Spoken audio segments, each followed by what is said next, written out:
Kulgaon oxygen, আপনারা নাম শুনেছেন, কুলগাঁও আলামিন হাশিমিয়া দরবার, ইমাম হাশিমির দরবার।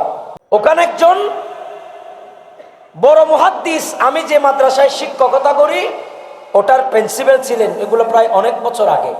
আমি যেখানে শিক্ষকতা করছি ওটা ছিল ডিগ্রি মাদ্রাসা। তখন হুজুর ওই আমাদের মাদ্রাসার, আমি যেখানে খেদমত করি ওটার প্রিন্সিপাল ছিল। তো হুজুরও মারা যাওয়ার আগে বলে গেছেন, তোমরা আমি মারা যাওয়ার পরে 3 দিন আমাকে রেখে দেবা। মানুষ মারা গেলে আল্লাহ রাসূলের হাদিস আছে যে তাড়াতাড়ি কি করো, দাফন করো। রাসূলের হাদিস কি করো, তাড়াতাড়ি। জামানার বড় মুহাদ্দিস প্রিন্সিপাল ছিলেন, তিনি বললেন আমাকে 3 দিন পর্যন্ত রেখে দিবা। তিনি বললেন আমি দুনিয়াকে দেখিয়ে দিতে চাই যে আর রসুলই বা মরানা জিন্দা।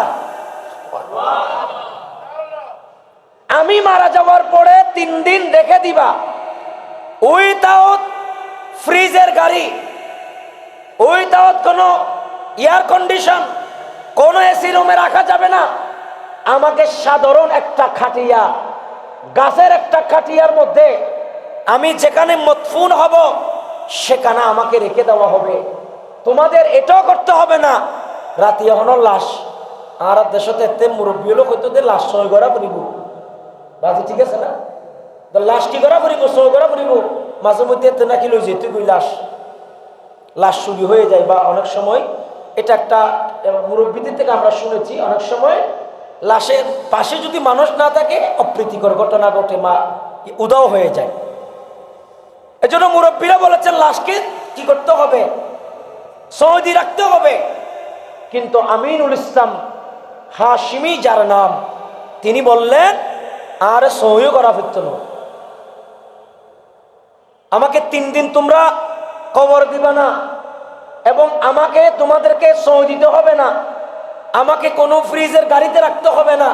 এখন তো আমাদের 2-3 ঘন্টা লেট হলো আমাদের ফ্রিজের গাড়ি নিয়ে আসতে হয় না, কোন সময় ফ্যাট ফুলে যায়, কোন সময় পা ফুলে যায়, রিক্সের জন্য। তবে এটাকে আমি বই লিখেছি, আপনারা বই পাইছেন, লাশ ফ্রিজে রাখার বিধান কখন বেকুন রাখিতে না, সবার জন্য জায়েজ নাই। এটা যদি বেশি দীর্ঘক্ষণ হয়, আমরা তো এখন মানে আনুষ্ঠানিকতার জন্য করা যাবে না, এটা মাইয়তের জন্য বড় কষ্ট। যেখানে মাইয়তকে গরম পানি দিয়ে গোসল করতেছে, আপনি ওখানে ফ্রিজে কেন রাখবেন? আপনি বুঝতেছেন?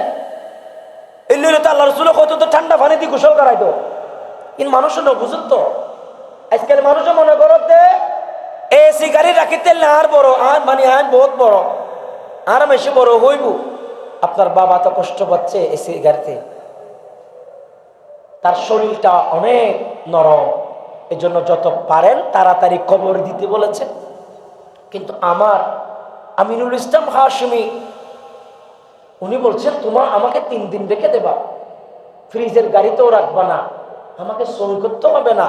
তবে আমি বলে দিচ্ছি, আমি নিশ্চিত আমার শরীরে ফুকামাকড় ধরবে না, আর শরীরত কোনো ফুকামাকড় হইতো না, পেট ফুলিত না, ট্যাং ফুলিত না, আত ফুলিত না।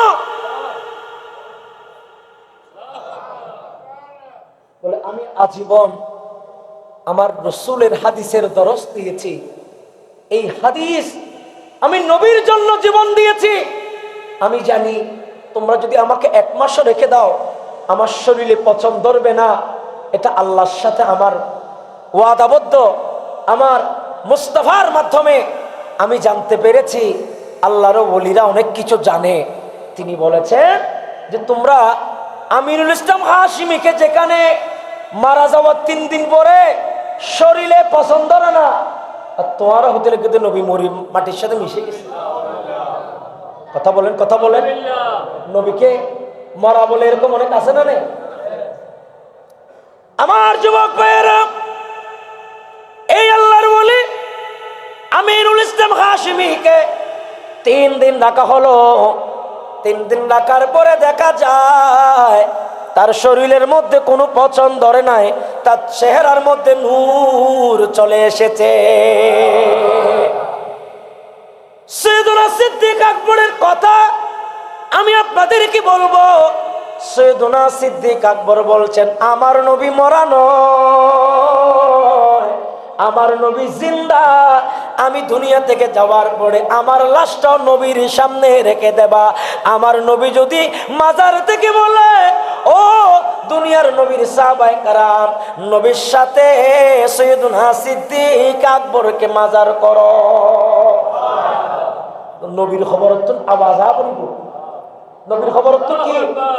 নবীর খবর হচ্ছেন আওয়াজ আইলে আরে দিবা দেন, অনেক দূর রাখে দিবা দেন। এবার নাম সৈয়দনা সিদ্দিক আকবর।